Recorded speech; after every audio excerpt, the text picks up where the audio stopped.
Hey, this is GameGeek2 back from somewhat of a short hiatus.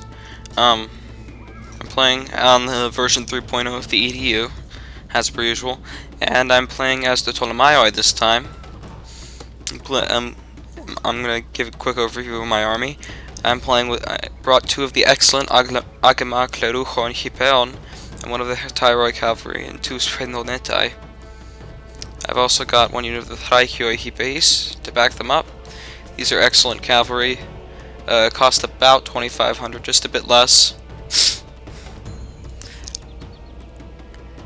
What I have over here is I got 4 Pesatyroi and 2 Machimoi Phalangitai. Because of the slight composition rules change, I'm only allowed to bring 4 of any single unit that costs 1,850 or more. So these guys cost about 1,900, so I can only take 4 of them. I've lined up my Machimoi in the center here, or on this side, because those are the ones that are most likely to engage Romans, and you don't need a high quality phalanx to have your pikes hold off the Romans, or any non-pike unit. Whereas I'm going to need these Pesatyroi to fight off the pikes of the Seleucid player. In the front I have my Syrian archers. Over here I have a unit of Lugoi, which I brought as sort of a space filler. It's also helpful in cavalry engagements because of their numbers and because of their low cost, their cost effectiveness against horsemen. We have the Wazali. As long as these guys don't get charged, of course, they should be able to hold okay in melee. We have 2 of the Wazali, 2 of the Galatikoi Kleruchoi, and 1 Somatohilake Strategu. My ally, Arjos Suadurix, has brought here, looks like 4 units of Batoros, or Batoroi. We got, over there, we have a unit of Soduroi. We have 2 of the Morigaisum, 2 of the Alpia Gaidutos, and the Argoi, or Arjos, the Arverni nobles. 1 of the Yausatai in front, 2 of them in back, Uirodusios, Murnietos, and Belgai swordsmen. And for the cavalry arm, 2 Brihinton and 2 Lukepos. And I intend to power up both of these cavalry units later on, but for now I think they're fine. We start out by grouping all of our cavalry on the same wing as we advance to engage with missiles.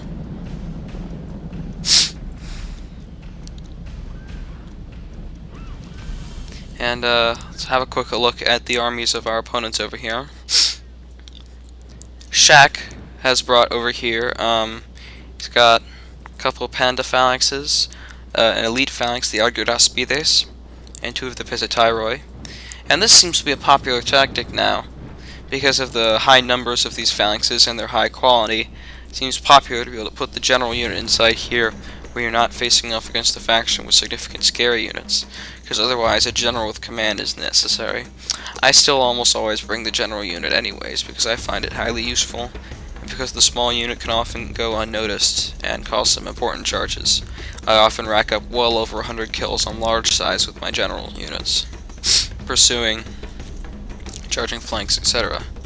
For support troops, he's got Thorakitai, Korathoroi, a couple of the Jewish spearmen, Judaioi Taxeis, some Ivrim, I guess, and a few of the Eastern Axemen. Vega over here, this battle he decided to bring a lot of Sardinian archers, Sardinian infantry, I guess as a test, and they don't really have very good bows, and their archery skills are pretty poor, but at least they're pretty cheap. That's about their only merit. Maybe I should make them better, but I think they're fine as they are right now. They're not supposed to be incredibly good.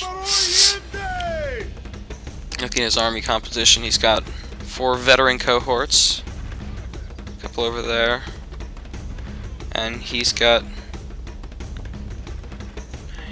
it's like 10 regular cohorts, Galorum, and he's got 1 of the picked general's cavalry. He didn't really bring any cavalry this game, which is a bit different from what he's been bringing recently. After this game, he started to bring typically he's got 4 Hispanic auxiliary cavalry in any given army now, which I think is a solid choice. Maybe I should lower the cost of these Gallic auxiliaries a bit so they get played a bit more. But yeah, the Roman auxiliary cavalry are great, they're crucial to any successful Roman player.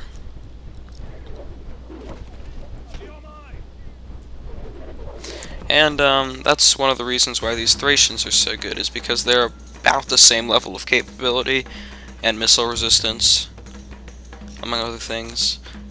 They have a bit more punch in their javelin attack, but a bit less javelins to throw, and can't throw them as far.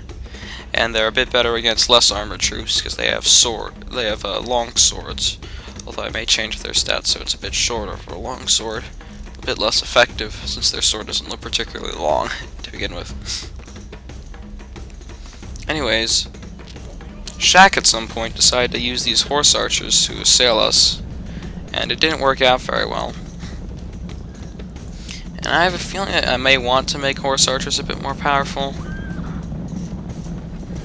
But as things are right now, I don't see any pressing need.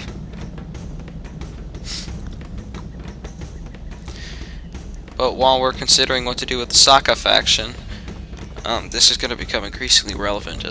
But I do know if I'll be able to get the Saka faction done before the end of the month. So anyways, the missile duel goes on.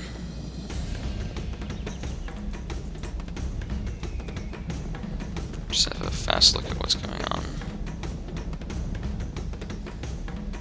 As you can see, not a whole lot happens. I'll get back to you when stuff actually starts happening.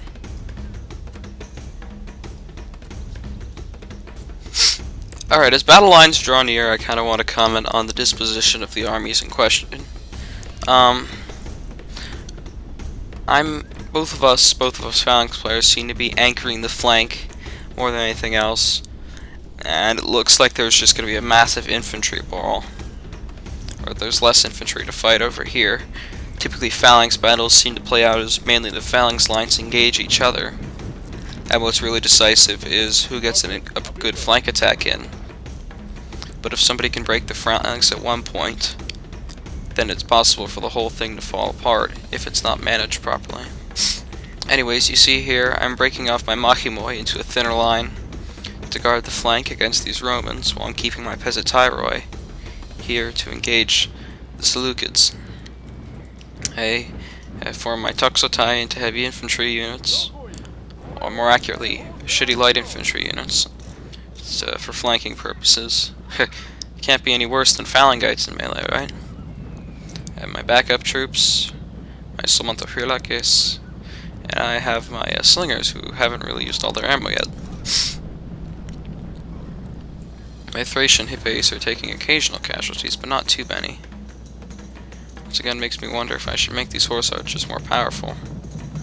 As they are right now, they do have a lot of ammo, and I should probably give them even more, because their job is really to harass all day.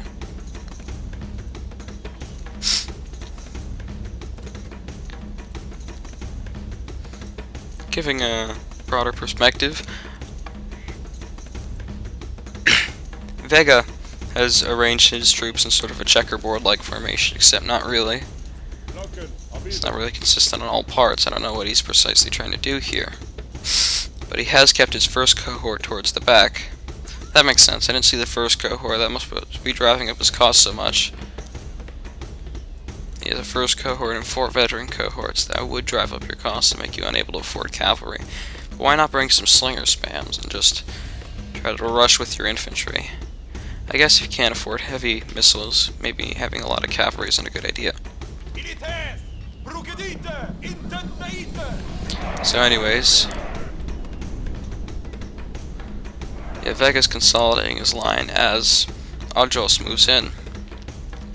And Arjos' plan is to simply form a line of these heavy spear units and just have them hold off the Roman tide. And once the Romans are tired off, the rest of these fresh barbarian infantry can come in on the flanks or help reinforce the main melee. Now, my troops seem sort of a disordered mob here. I've formed them up into very deep formations to make them, ironically, easier to move, even though it looks kind of difficult right now. You can see now with those lowered shield stats, the Pila do a significant amount of damage to the phalanxes. You can see here, I've actually created an enormous gap in my line where his general unit is, because that's probably the stupidest thing you could do, is to engage a elite phalanx head-on with one of your I'm just asking for my phalanx to get destroyed if I do that. When I made this move, I had fear that this phalanx would somehow move up to exploit the gap in melee or flank, and that's why I had heavy swordsmen posted to help ensure that it didn't happen. For some reason, I decided it was a worthwhile use of my time to launch a javelin attack over here on these tightly grouped Sardinians. It did cause a decent number of casualties, but not as many as I would have liked.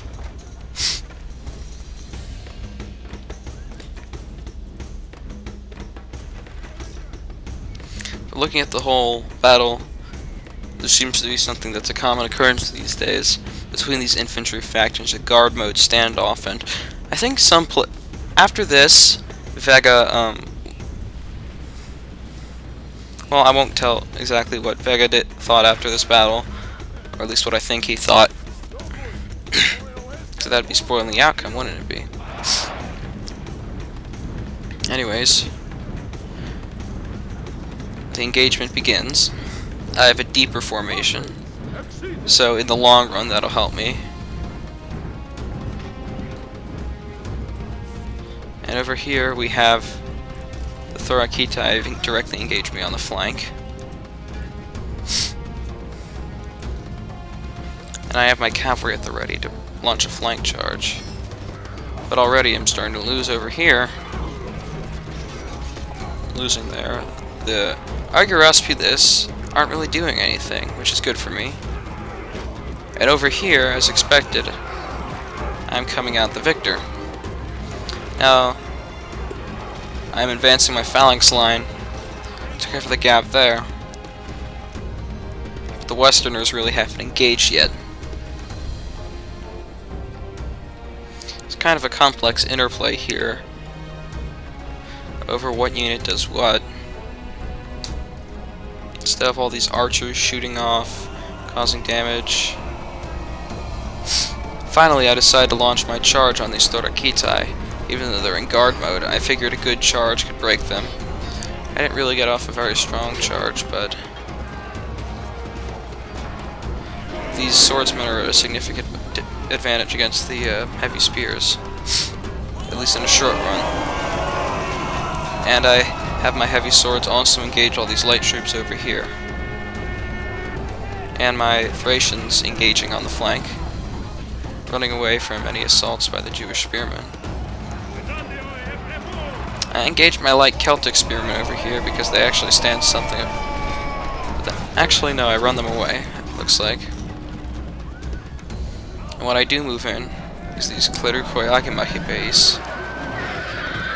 And you can see how these axemen, while being pretty obnoxious for fighting against these swordsmen, they fail pretty badly against cavalry, and the charge also managed to rout those Jewish spearmen. And I only lost 2 horsemen in the process, which really shows you the quality of these Agama cavalry. They're really one of the best units in the game. Now, battle has been joined over here, and the Romans have started the fight, but a couple of mistakes Vega's making here. First of all, he's not really trying to exploit any gaps, and second of all, he's firing missiles into the backs of his own men.